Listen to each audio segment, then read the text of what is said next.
बिस्मिल्लाहिर्रहमानिर्रहीम। नाज़रीन अस्सलाम वालेकुम, मैं हूँ इमरान वसीम।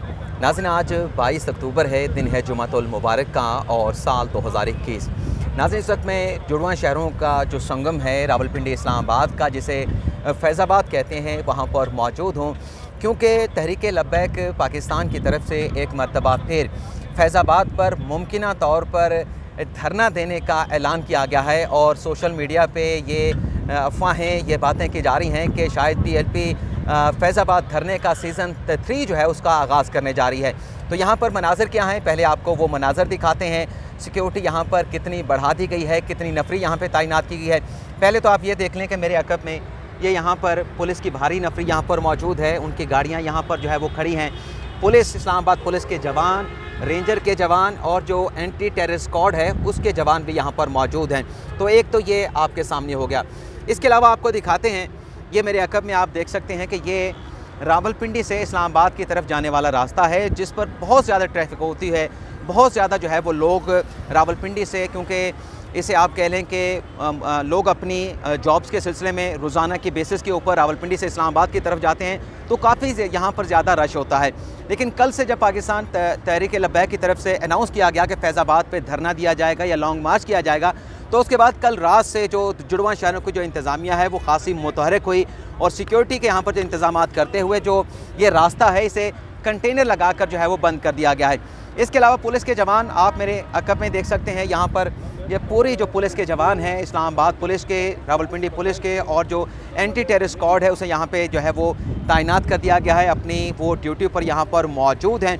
इसके अलावा यहाँ पर अतराफ़ में, फैज़ाबाद के अतराफ़ में जो बख्तरबंद गाड़ियाँ हैं पुलिस की, वो भी खड़ी की गई हैं और जो वाटर कैनन की गाड़ी होती है वो भी यहाँ पर जो है वो ला के खड़ी कर दी गई है।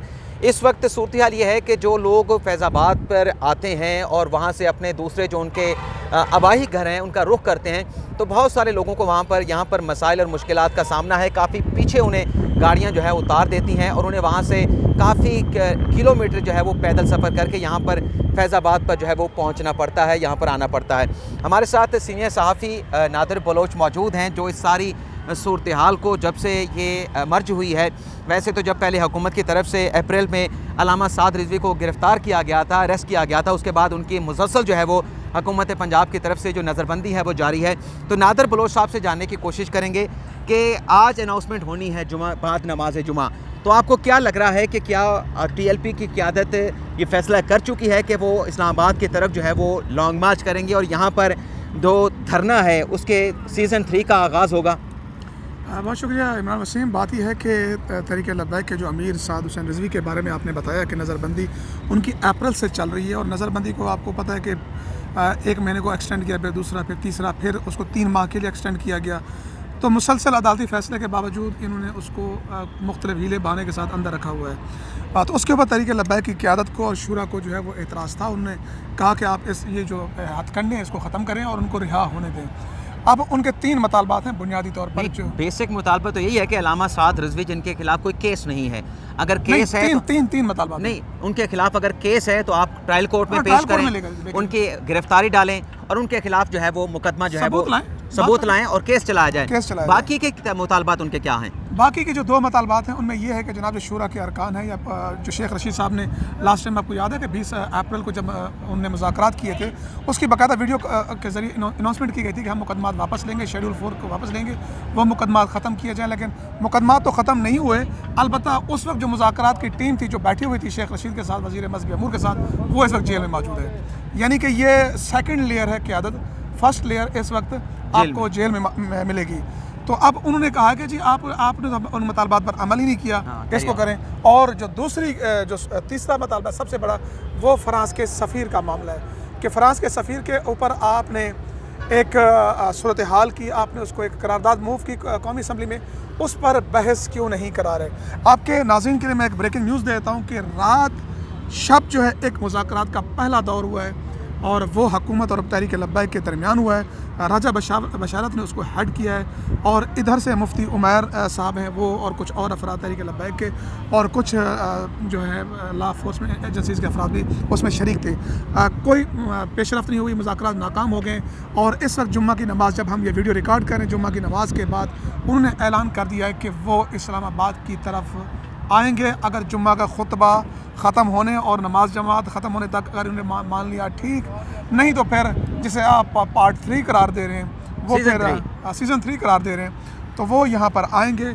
और अब देखना यह है कि इस सारी सूरत हाल में पहले भी आपको पता अच्छा है। नादर बीइंग ए रिपोर्टर, आप ये बताएं कि जितने भी मुतालबात हैं TLP के, उसमें कितने ऐसे मुतालबात हैं जो जस्टिफाइड हैं, जो माने जा सकते हैं, और कितने ऐसे मुतालबात हैं जो जस्टिफाइड नहीं, रियासत पाकिस्तान उन्हें एक्सेप्ट नहीं कर सकती?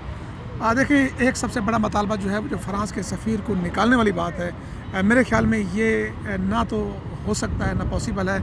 आप अलामती सतह पर यह कह सकते हैं कि रियासत उस पर एहतजाज करे, रियासत उस चीज़ को कंडेम करे, लेकिन ये कहें कि फ़्रांस के सफ़ीर को निकालें, फ़्रांस के सफ़ीर के निकलने का मतलब ये है कि पूरा यूरोप जो है ये पूरी एक राय मौजूद है यहाँ। लेकिन इसी बात को अगर मैं मज़ीद आगे बढ़ाऊँ, मज़ीद आपसे ये सवाल पूछूँ कि अगर ये नहीं हो सकता था तो फिर जो लोग मुज़ाकरात करने वाले थे TLP के साथ, उन्होंने क्यों ये मुतालबा उस वक्त माना? उस वक्त कहते कि ये मुतालबत नहीं माना जा सकता, लेकिन और हम कोई राह निकाल लेते हैं, उस वक्त ये चीज़ क्यों जो है वो TLP के साथ डिस्कस नहीं की? इमरान की हुकूमत की सबसे बड़ी नाकामी है। नाकामी या गलती? गलती भी कह सकते हैं, नाकामी भी कह सकते हैं कि जो चीज़ हो नहीं सकती आपसे, ये मैंने तहरीक लब्बैक के एक शूरा का रुकन था, उससे ये सवाल किया था यही वाला, तो उन्होंने कहा जी हमें कह देते कि हम इस पर नहीं अमल कर सकते। आपने उनको रिटर्न में लाने, फिर दस्तखत करने, फिर श्योरिटी देने और वो बात फिर पब्लिक हो जाने और आवाम के सेंटीमेंट्स आखिरी लेवल तक चले जाने, तो फिर ये इसका कसूरवार कौन है? आप कहते कि हम नहीं कर सकते। तो बेसिकली बाल जो है फिर वापस आपको याद है कि साबिर शाकिर ने बाकायदा इमरान खान साहब से वो इंटरव्यू किया था, वो नशर किया गया था 14-15 अप्रैल को, तो उसमें भी इमरान खान साहब ने कहा कि हम पार्लियामान में ले आएंगे, तो उस वक्त भी जो हमारे मुल्क के चीफ एग्जीक्यूटिव है वो कह सकते थे ये बात, लेकिन अच्छा, कौन से मुतालबात जस्टिफाइड हैं? जस्टिफाइड यही है कि जनाब आप मुकदमात ख़त्म करें, क्योंकि उनके 26 अफराद वो कहते हैं हमारे शहीद हैं, 3 पुलिस वाले हैं और मुकदमात ये जो उस वक्त जो सेकेंड धरना हुआ था उसकी बुनियादी वजह जो थी वो ये थी। मूवमेंट क्यों नज़र आ रही है सारे जो है ना? ये मूवमेंट इसलिए नज़र आ रही है कि जुम्मा जैसे ख़त्म हो रहा है, इन्होंने अपनी प्रैक्टिस भी करनी है, रिहर्सल भी करनी है, इनको बताना भी है कि अगर कोई मॉब आता है आपकी तरफ तो आपने उसको रिपेल कैसे करना है, उसको रोकना कैसे है, यहाँ तक डिस्पर्स कैसे करना है। तो मेरे ख्याल में ये उसकी रिहर्सल हो रही है। तो मैं वापस उस मुतालबे पे आऊँगा। तो वो ये कह रहे हैं कि मुकदमात आप अदालतों में ले आएँ, वो पहले आपने बात कर दी, आप भी हैं कि कोर्ट रिपोर्टर, आप समझते हैं कि अगर कोई आपके पास, लेकिन आप समझ सकते हैं, मेरे ख्याल में आपका बीइंग ए रिपोर्टर एक अच्छा BN भी है, आप समझबूझ भी रखते हैं, आपके साथ हमने एक अरसा गुजारा भी है। इस लॉन्ग मार्च को क्या आप नहीं समझते कि रोका जा सकता है? लाहौर में कहाँ पे खामी मौजूद हैं? शेख रशीद साहब तो मैच देखने दुबई जा रहे हैं, वज़ीर आज़म इमरान खान साहब कल सऊदी अरब चले जाएंगे, और जो मेन किरदार अदा कर सकते हैं अल्लामा ताहिर अशरफी साहब, वो भी वज़ीर आज़म इमरान खान के साथ जो है वो सऊदी अरब जाने वाले हैं, लेकिन वो आज रवाना हो गए हैं। तो इस सारी सूरत हाल में कौन जो है वो इनके साथ बात करेगा, इन्हें इंगेज करेगा, इनके साथ नेगोशिएशन करेगा? तो क्या ये चीज़ें सेटल नहीं हो सकती? सर ये 2 मिनट का काम है। अगर ये सियासी हुकूमत होती ना, आपको याद हो डॉक्टर तारुक कादरी साहब यहाँ पे आए थे, क्या किया था पीपल्स पार्टी ने? चौधरी शुजात हुसैन, बड़ी बड़ी शख्सियात, परवेज़ इलाही और ख़ुद कमर ज़मान कहरा, ये सब मिलकर उन्होंने जाके घुटने पकड़ लिए थे और 2 मिनट में कादरी साहब को घर भेज दिया था कि हम आपके मुतालबात मानते हैं, ये करते हैं। तो सियासी हुकूमत होती तो वो कहते हैं जी मुकदमात ख़त्म करते हैं, फ्रांस वाला मामला आप वापस ले लें, क्योंकि अच्छा मज़े की बात है कि इस वक्त फ्रांस का सफ़ीर पाकिस्तान में नहीं है, तो ये मुतालबा तो वैसे ही वो हो जाता है। हम वो कह सकती है हुकूमत पाकिस्तान या वो तो फ्रांस के सफ़ीर है ही नहीं और वो मान नहीं मिलेंगे, लेकिन बाकी जो मुतालबात है वो भी यार कोई इतनी मुश्किल तो नहीं है मानना मेरे ख्याल से, जब केस नहीं है। अच्छा, क्या इमरान खान साहब पर, इस वज़ीर आज़म के ऊपर इंसदाद दहशतगर्दी की FIR नहीं है? पार्लियामेंट हाउस केस है, केस सर, केस मुकदमा ATC में चल रहा है ना, ATC में गया है ना मामला, तो फिर इन पर भी तो है उसी एहतजाज के ऊपर। तो फिर आप सियासी हुकूमत बने, मतलब है कि आप दिल बड़ा करें। आप कहते हैं कि जी हम तहरीक तालिबान पाकिस्तान से जो 80,000 पाकिस्तानियों के कातिल हैं उनको माफ़ करने के लिए तैयार हैं, अगर वो हथियार मुज़ाकरात करने के लिए। यार इन्होंने किसी को कत्ल नहीं किया, इन्होंने कोई असला नहीं उठाया। हाँ, लाहौर में तो अटैक किया था ना पुलिस वालों। सर देखें, जब इस तरह के एहतजाजात होते हैं तो वहाँ पर पथराव होता है, पथराव हुआ है, इसमें कोई शक नहीं है, और वो केसेस चल भी रहे हैं, लेकिन इस मामला को ख़त्म करना है ना, आपने इसको लेके आगे चलना है। क्या करना है? हर रियासत माँ की तरह होती है, हर चीज़ को कंटिन्यू तो नहीं करते, उसे ख़त्म कहीं तो आपने करना है, और वो रियासत की जिम्मेदारी में आता है। और मज़ीद आपके पास कोई मालूमात इस हवाले से कि कब तक एक्सपेक्टेड है कि यहाँ पर जो लोग हैं TLP के यहाँ पर पहुँचना शुरू हो जाएंगे? देखिए, रात यहाँ पर एक बाकायदा रेड हुआ है पिंडी में, यहाँ पर गिरफ्तारियाँ हुई हैं और जहाँ पर इनके मराकज़ हैं, जहाँ पर इनकी स्ट्रेंथ है, बिलखसूस लियाकत बाग, मरीड चौक और इस तरफ के अतराफ़ के एरियाज़ जहाँ पर इनकी एक अच्छी स्ट्रेंथ है, जहाँ से लोग आ सकते हैं। इसी तरह ये आपकी रवात जो है एरिया है, ज़िया मस्जिद, और इस तरफ से भी लोग आ सकते हैं। तो ये बेसिकली उस जगह पर इन्होंने पुलिस तैनात कर दी है और ये पूरा मरी रोड जो है दाएँ बाएँ जहाँ जहाँ उनकी वो एंट्रेंस हो सकती है वहाँ पर कंटेनर लगा के बंद कर दिया गया, मुकम्मल बंद है।